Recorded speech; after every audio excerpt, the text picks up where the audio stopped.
comunidad, les doy la bienvenida a un nuevo episodio del video podcast La Suma de Designos. El día de hoy tengo como invitada a Leslie Caballero desde Perú. Ella es Design Director en Yellow Brain, que es una consultora.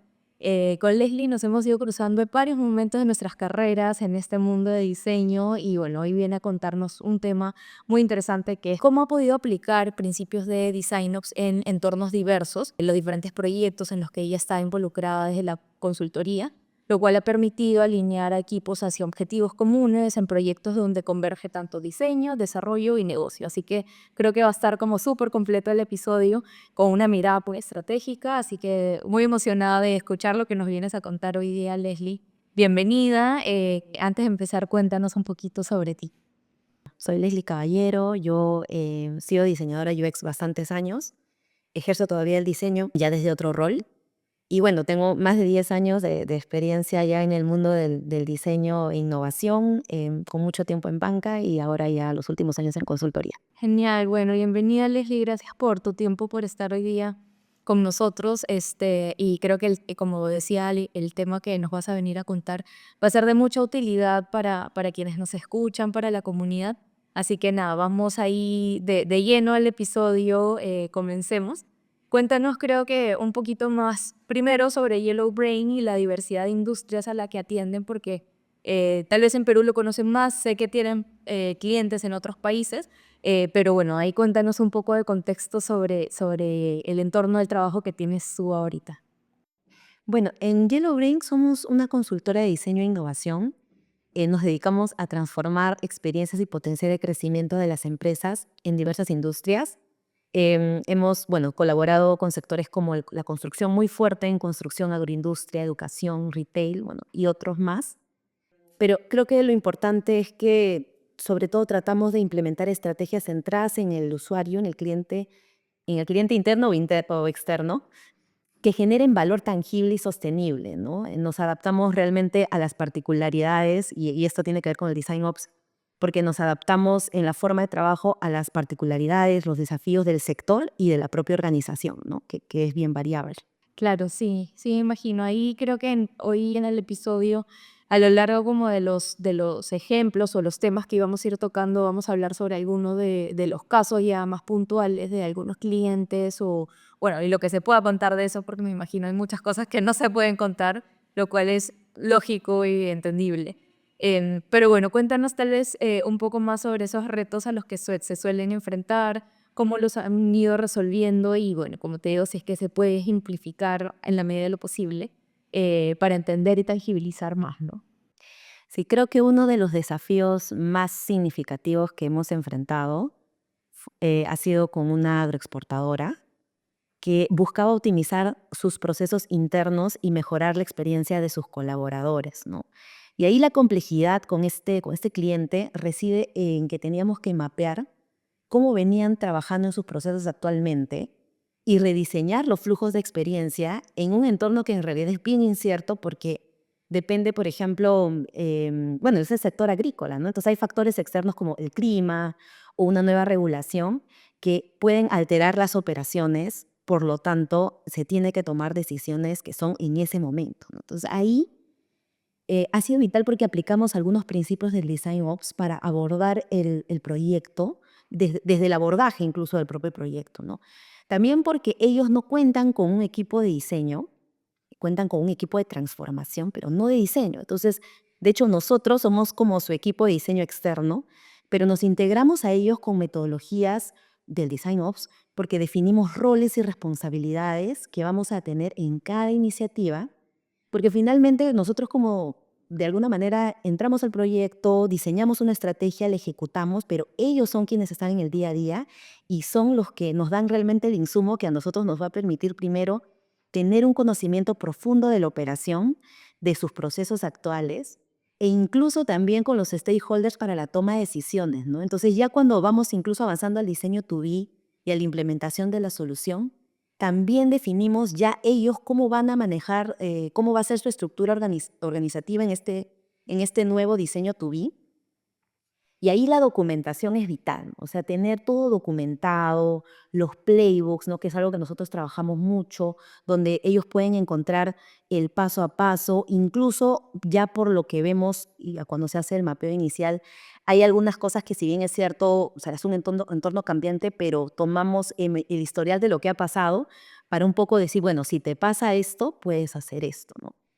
Eso es lo que permite que finalmente cuando la solución se esté ejecutando se lleve de forma exitosa, ¿no? Y permita medir el impacto y después también ejecutar las mejoras continuas y eso es lo que da valor a la organización. Entonces al final todo ese proceso que es largo, que es complejo, pero que es muy bueno, fomenta una cultura de innovación dentro de la empresa, ¿no? En un equipo que ejecuta, que no es, digamos, que es operativo, ¿no?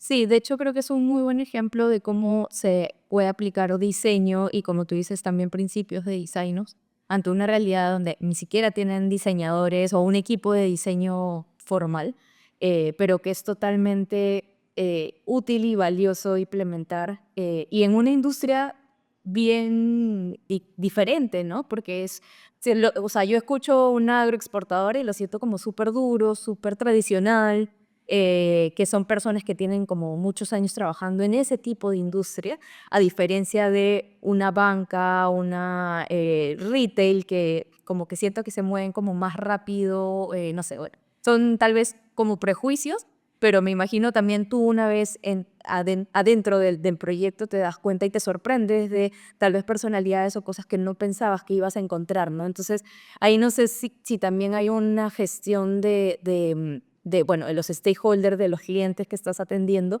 y de qué manera se terminan alineando para algo que también es un proyecto súper retador, que es alinear procesos o definir procesos donde no lo hay, ¿no? Entonces, ahí ya cómo se van generando esos como soluciones a esos retos y de qué manera diseño te sigue ayudando en este reto, ¿no?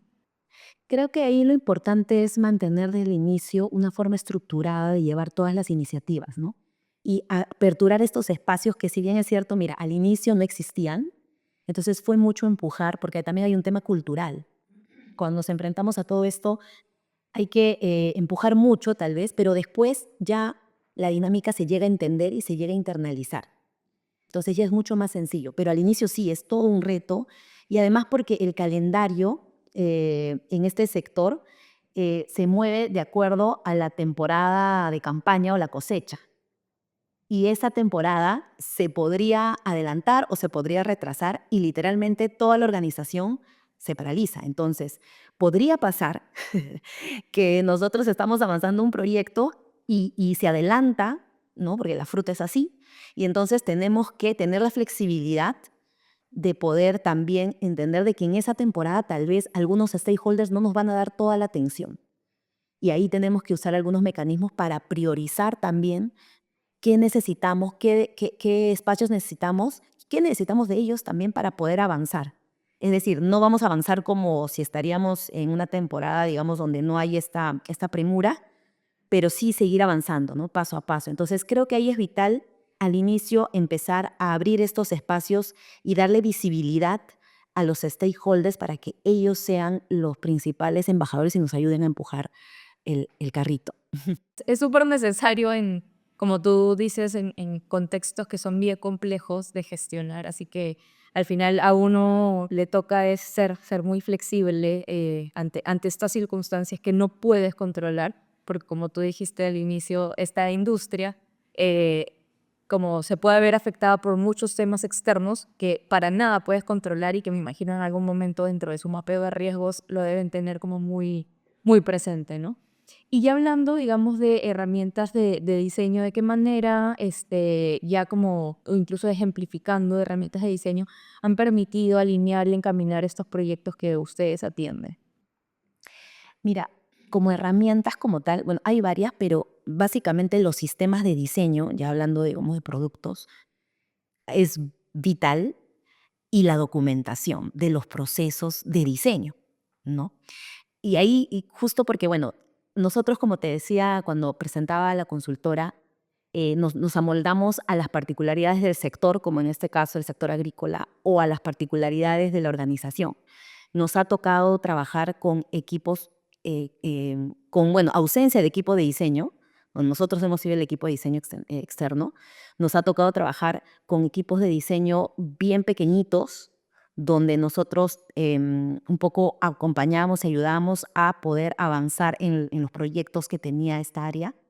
Y nos ha tocado también trabajar con equipos de diseño bueno, donde ya había equipos de diseño o incluso formar los equipos de diseño, donde nosotros ya los formamos, los dejamos listos y luego nos retiramos, ¿no? Porque es un proceso, la organización va cambiando, la organización va madurando y va teniendo diferentes necesidades, ¿no?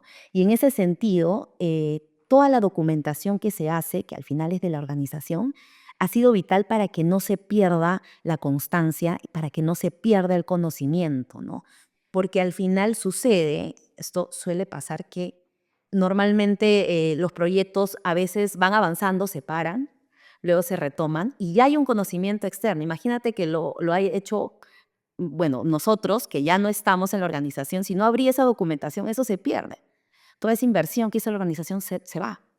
O incluso si ya, bueno, ya yendo un poco hacia, bueno, los que tal vez nos están escuchando, imagínate que se va alguien del equipo, de tu equipo de diseño, y no hay un proceso de documentación estandarizado, donde ya sea parte del ADN y del equipo, se va todo ese conocimiento.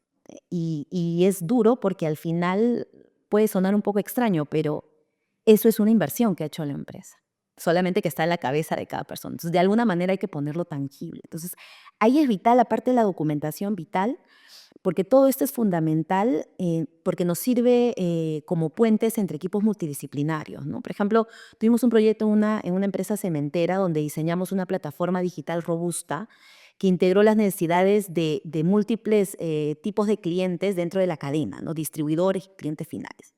Tener claridad del mapa de actores, de los stakeholders del proyecto, con expectativas, roles y responsabilidades, bien al inicio nos permitió definir, por ejemplo, cuál sería la forma de trabajo del equipo integrado, porque éramos, por un lado, el equipo de diseño, éramos nosotros un proveedor, estaba el equipo de desarrollo, que era otro proveedor, no éramos nosotros, y estaba el equipo de ellos, ¿no? El equipo interno, ¿no? Digamos, el cliente. Entonces, tener esa claridad de cuáles son los roles y responsabilidades al inicio nos permitió definir, por ejemplo, cuál sería la forma de trabajo que mejor se iba a moldar para los objetivos que teníamos. Ahí, por ejemplo, trabajamos de forma dual track, donde el equipo de diseño hace todo el proceso de diseño, discovery, prototipado, validación y ajustes en paralelo al desarrollo, con un traslape que nos permitía hacer entregas continuas de ambos equipos. Entonces, para ello, para esas entregas, la documentación y la creación de este sistema de diseño estandarizado junto ya después en la implementación con la elaboración de playbooks, nos permitieron mantener una coherencia visual y funcional, ¿no? Esto nos facilitó durante todo el proceso la colaboración de diseñadores y desarrolladores, el cliente, los estrategas, y nos aseguró tener una alineación clara de los objetivos y expectativas que finalmente todo esto se vio reflejado en el producto digital, que sigue escalando y que tiene ya incluso ahora un equipo interno y no se ha visto eso de que, se perdió o algo cambió, sino que se mantiene y mejora constantemente, ¿no? Entonces, es bien importante tener esa organización inicial, tener una estrategia que realmente responda a las necesidades del equipo de trabajo. Justo el tema que mencionas de la documentación, creo que para ustedes, o sea, que son parte de la consultora que atiende el proyecto, es mucho más obvio porque tú sabes que vas a entrar, vas a trabajar, vas a definir, pero te vas a ir, o sea, te vas a ir y tienes que dejar todo en orden. Pero muchas veces cuando estamos nosotros sentados en el día a día con nuestros equipos de trabajo, esa documentación muchas veces pasa como no se prioriza porque, bueno, es el equipo de trabajo, tenemos el día a día, no tenemos tiempo para documentar o para definir tantos como estándares, digamos, y se suele dejar de lado y el problema viene cuando la persona se va del equipo y al final no tienes con qué hacer un traspaso eficiente, la persona se va con mucho conocimiento también, como tú dices, entonces ahí empiezan a sonar algunas alertas y ahí dices, pucha, ¿por qué esto no lo hice antes y por qué no lo tomé en cuenta antes? Pero como te digo, creo que desde la consultoría es mucho más evidente y es un muy buen ejemplo de háganlo, ¿no? O sea, no lo dejen de último, no lo dejen como pasar en el tiempo porque puede ser un dolor muy, muy pesado después al final, ¿no? Y además para los propios diseñadores, ¿no? O sea, yo me acuerdo cuando, bueno, trabajaba en el corporativo, em, o sea, imagínate qué doloroso que me digan, oye, vas a dejar toda tu documentación, es como, y no lo he hecho, no, olvídate, es doloroso, o sea, en el sentido de que tengo que hacerlo y probablemente es como, Dios mío, qué pesado, y ahora, digamos, hacer como arqueología, ¿no? Y eso, claro, eso no es bueno, incluso como profesional uno. Entonces sí es una buena práctica tener esta estrategia de tener estos repositorios y de alguna manera para que sea continuo, ¿no? Creo que eso es una muy buena práctica que sí se debe poner. Sí, sí, claro que sí.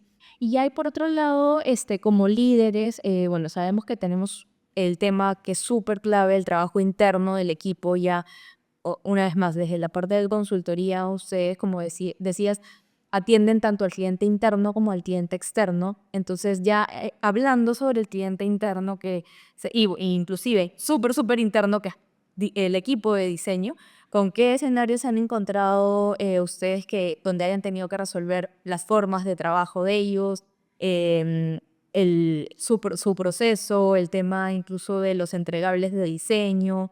No sé, también algunos temas de los skills y todo eso, cómo ya han trabajado internamente con equipos, porque es una realidad muy diferente a los dos ejemplos que nos has puesto, que es ya como a cara del cliente más como externo. Sí, ahí, mira, ya cuando hemos visto, ya digamos, el tema de trabajo de los equipos, sí hemos visto una necesidad de fomentar una cultura de responsabilidad de cada, digamos, persona que es parte del equipo y el aprendizaje continuo. Cuando hablo de aprendizaje continuo, no hablo de la carrera per se, sino del aprendizaje continuo interno de la organización. Entonces, sí hemos visto que ha habido siempre esa necesidad y muchas veces se debe a que ellos no saben, no tienen claridad realmente de su rol y la expectativa que tiene su área con ellos y la organización. Entonces, sí nos ha tocado, por ejemplo, en algunos equipos de diseño, donde vienen ellos nos piden algo, el equipo de diseño, y nosotros siempre vamos un poquito más arriba y preguntamos, ¿y esto a qué objetivo de la organización está apuntando? O sea, ¿a qué métrica de los OKRs se está apuntando? Y no lo sabe. Y entonces ahí tú te das cuenta y entonces ahí apoyamos bueno, estos perfiles, a estos líderes, a que vayan a hacer su chamba de preguntarlo, porque si eso sucede, cuando ya estamos trabajando, nos ha pasado en algunos casos, estamos avanzando en el proyecto y de pronto a la mitad del proyecto, o alguno de los stakeholders dice, ya, pero ¿y por qué hemos priorizado este proyecto? Se cayó todo el proyecto. Y fue por un tema de que no hubo una claridad inicial, ¿no? Entonces, sí hemos visto, ahorita ya un poco esto ha, digamos, bajado, ya también ha habido un desarrollo de los líderes de diseño, pero sí todavía hemos encontrado en algunos puntos donde sí hay esta necesidad de que se metan más al negocio para que puedan, no para que ellos, digamos, hagan cosas de negocio como tal, sino para que puedan tomar decisiones y priorizarlas de manera coherente con la organización. Que esto a la larga, nuevamente, hacia el final del año te permite poder realmente, no tienes que convencer a tu organización de que en realidad el diseño está dando valor. Creo que eso no es lo que se debería hacer, sino lo que hay que hacer es demostrar cómo estamos dando ese valor. Entonces, ahí cuando hablamos de evangelicemos en diseño, yo creo que ya la palabra no es evangelizar, porque evangelizar a veces suena, ay, tengo que convencerlo. No tienes que convencer a nadie, tienes que demostrar que estás dando valor. Entonces, para eso es clarísimo que nosotros, por ejemplo, si estamos hablando de un líder de un equipo de diseño, tenga claridad de a qué OKRs yo le puedo apuntar, cómo lo voy a hacer con los proyectos, con el portafolio de proyectos que tengo, con qué áreas me tengo que aliar para poder apuntarle a esas métricas. Y hacia mi equipo, todos deben tener claridad de cuál es el rol y la expectativa que tenemos de cada uno de ellos en la organización. Entonces, no es lo mismo, y esto para el armado de equipos también, ¿no?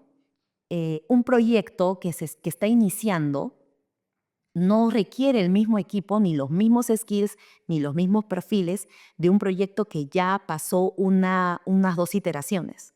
Entonces, probablemente, por ejemplo, al inicio, cuando tú armes este equipo, vas a necesitar un researcher, un UX designer, si estamos hablando de un producto de repente digital, vas a necesitar de repente un service designer, ¿no? Pero ya cuando avanza, hay que rearmar el equipo para poder identificar, bueno, este UX designer que ya se queda con el equipo me va a poder ayudar en la mejora continua. ¿Qué skills tiene? O voy a tener que cambiarlo, o voy a tener que darle formación para que, por ejemplo, me pueda analizar la data, para que pueda, por ejemplo, hacer tipos de testing que de repente requieren un poquito más de conocimiento, digamos, de nuevas herramientas, ¿no? ¿Qué herramientas necesita él para poder realmente poder monitorear este proyecto? No es lo mismo del inicio. Entonces, esa claridad y esa estrategia hay que siempre estar iterando, ver en qué estadio están los proyectos para poder no digamos, amoldar, no tratar de forzar, ¿no? Un rompecabezas no lo puedes forzar. Lo que hay que hacer es, en todo caso, darle la forma a una de las piezas para que pueda encajar y podamos tener los objetivos, perdón, los resultados que realmente queremos, ¿no?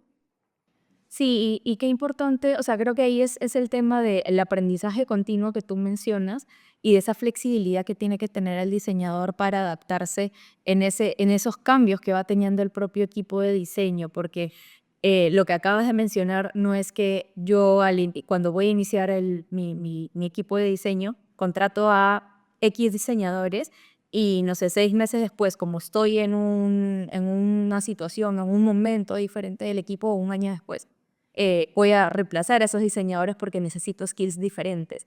Y ahí es un llamado a los diseñadores súper importante de esa capacidad de adaptación, de mantenerse siempre aprendiendo y de entender cómo va cambiando el entorno para que siempre sean como, que se puedan ubicar correctamente, ¿no? En la situación que está en el equipo, porque si no, realmente, si es que no se adaptan, podrían decir, es que este diseñador no está como la expectativa que yo tengo y las necesidades que yo tengo en mi equipo de diseño hoy no se adaptan a lo que el diseñador me está dando y ahí, bueno, se dan las malas noticias de que salen del equipo, cuando en realidad el diseñador se tiene que poner las pilas también con eso, ¿no?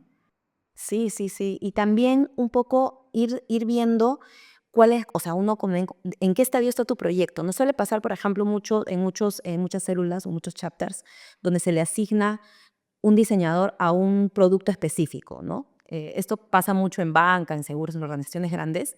Y a veces, claro, este diseñador tiene mucho conocimiento del producto, pero si él, por ejemplo, ya el producto está en un estadio de mejora continua, de mantenimiento, por así decirlo, ya de repente ciertos skills no son tan necesarios, sino que tiene que empezar a ver más temas de data, temas incluso, y me ha pasado, ¿no? Cuando a veces, bueno, me han pedido algunas mentorías, me decían, tengo algunos miedos, me decías, ¿no? Porque siento de que de repente me pueden mover, me pueden sacar, ¿qué puedo hacer? Y entonces le decía, bueno, tu proyecto, ¿en qué estadio está? Los proyectos que estás viendo. Y me daba con claro, claramente estaban en otro momento y sí, pues lo que tú estás sintiendo es real porque el producto necesita otras habilidades, necesita otro tipo de perfil. Y la pregunta es, me dice, no, pero es que ellos no han puesto, por ejemplo, un sistema de data. Bueno, ¿lo has propuesto tú? ¿No? Porque al final es una herramienta que tú necesitas para el objetivo que tiene. ¿Cuál es el objetivo? ¿Cuál es la expectativa que tiene contigo? Y entonces es mirar las cosas diferentes, no ser un poco pasivos de esperar a que me lo den, porque la organización tal vez no lo sabe, la herramienta al final es tuya, ¿no? Sí, totalmente. Ese accountability que debe tener el diseñador de estar como mantenerte en tu zona de confort, de bueno, esto es lo que me han encargado, esto es lo que normalmente hacemos o esto es lo que yo puedo entregar, sino es siempre estar como con esas antenitas paradas de en dónde se puede generar mayor valor y ahí está, incluso creo que es donde mayor visibilidad de diseño se da, de, ok, este diseñador es el que me ha levantado que necesitamos un tema de gestión de la data y ninguna otra persona que puede ser incluso como más perfil de negocio lo ha propuesto, ¿no? Entonces ahí es súper bueno como te adueñas mucho más del proyecto y no simplemente te enfocas en, bueno, yo tengo que hacer esto porque solamente soy diseño, sino es mira como el panorama completo y dónde están oportunidades para tú posicionarte como profesional y como promover ese posicionamiento de tu equipo de diseños. Es súper importante también la intervención que tiene el mismo diseñador dentro de cada uno de los proyectos en los que participa, ¿no? Es clave. Por otro lado, ahí, Leslie, mencionabas algo que de hecho recordé un evento que hace poquito hemos tenido con José Coronado en la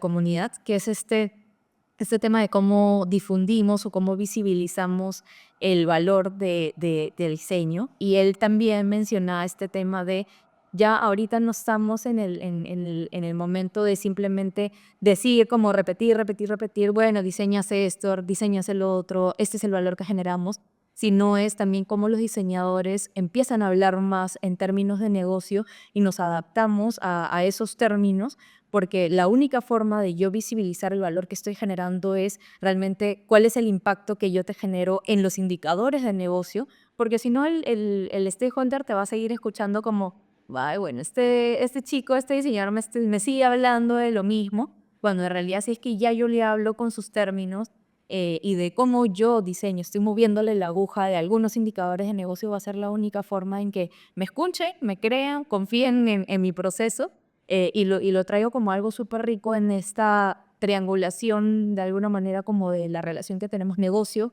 con desarrollo y dónde está diseño en esta como triangulación. Y no sé si es que han podido también manejar estos casos, inclusive de cómo poner a diseño sobre la mesa de conversaciones, indicadores, y cómo lo ha gestionado, ¿no? Porque como tú dices, si diseño no habla de negocio, al final no nos van a hacer mucho caso, ¿no? Sí, sí, sí. De hecho, en realidad, y eso lo podemos ver en las inversiones que hacen, nosotros como consultora lo vemos más porque ir solamente con el de como antes, ¿no? Hubo una ola, ¿no? Me acuerdan que creo que fue el 2019, un poco antes del COVID, donde hubo una ola donde por todos los temas que se estaban viendo de transformación digital, innovación y todo, el diseño estuvo encima de esa ola y donde todos querían tener diseño voy a decirlo un poco por moda, por así decirlo, pero realmente no había claridad de cómo era el impacto en el negocio. Solo tenías que tenerlo porque era parte de la transformación digital, o sea, tocaba.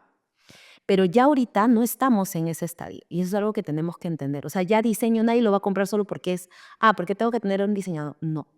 Lo que ahora hay que ver es cómo, como tú bien lo has dicho, es cómo le estamos moviendo la aguja a las métricas. Y ese es trabajo de un poco de la estrategia de incluso las alianzas que tenemos que hacer, porque solos no lo vamos a poder hacer, sino que hay que empezar internamente, si estamos hablando de un equipo interno, en una organización, es con qué áreas nos tenemos que aliar para poder realmente darle a ciertas métricas y nosotros ser esa palanca que impulse. Algo que hemos visto en las organizaciones es que a veces el valor, sobre todo de la experiencia de usuario, es a veces a largo plazo. O sea, la experiencia de usuario como tal no es como, por ejemplo, en el equipo de marketing, tú haces una campaña y se ve, ya hemos subido tanto en ventas. Lo que suele suceder es que en experiencia de usuario se ve, digamos, más a largo plazo. Por eso es que solo por sí el diseño es un poco difícil de cuantificarlo al inicio. Pero existen otras formas ya apalancándonos con estas alianzas internas que podemos hacer con ciertas áreas. Y de esa manera poder incluir nuestro trabajo como un valor que sume realmente bastante a la organización, ¿no? Por ejemplo, para la toma de decisiones, ¿no?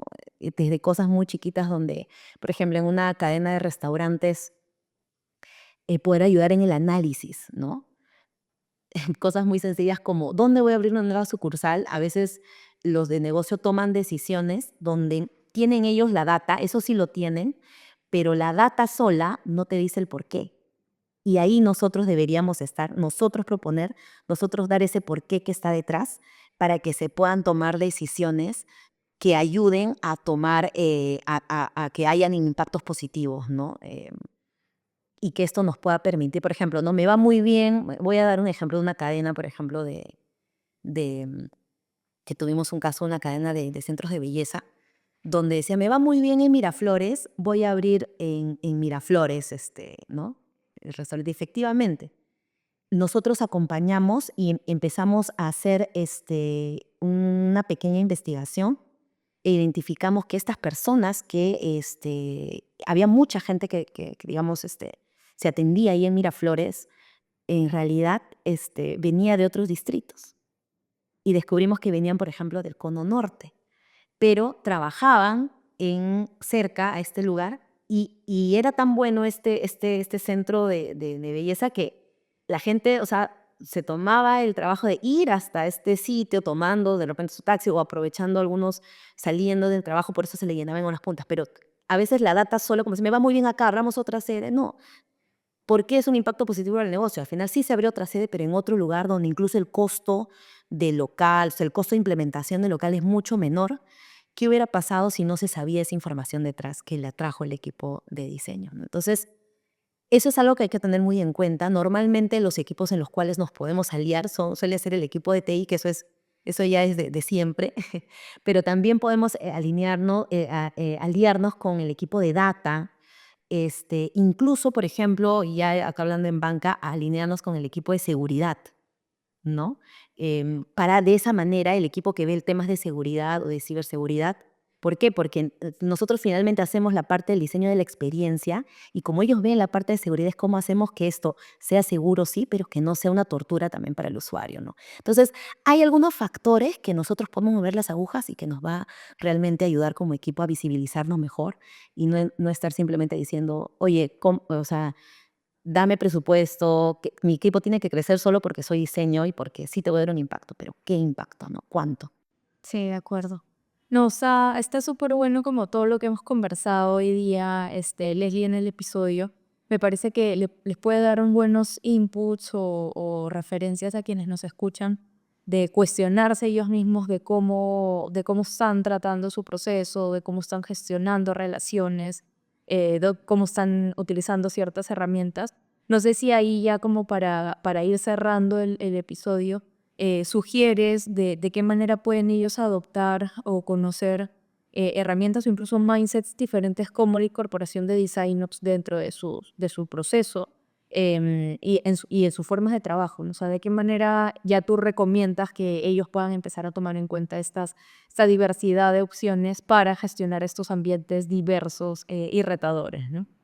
Sí, yo creo que ahí es vital que los equipos realmente enfrenten estos desafíos que se están teniendo con una mentalidad más estratégica, ya no tanto orientada a la ejecución, sino algo más estratégico para poder realmente escalar en la organización, medir y comunicar el valor de diseño y de alguna manera de también influir positivamente en la cultura empresarial, ¿no?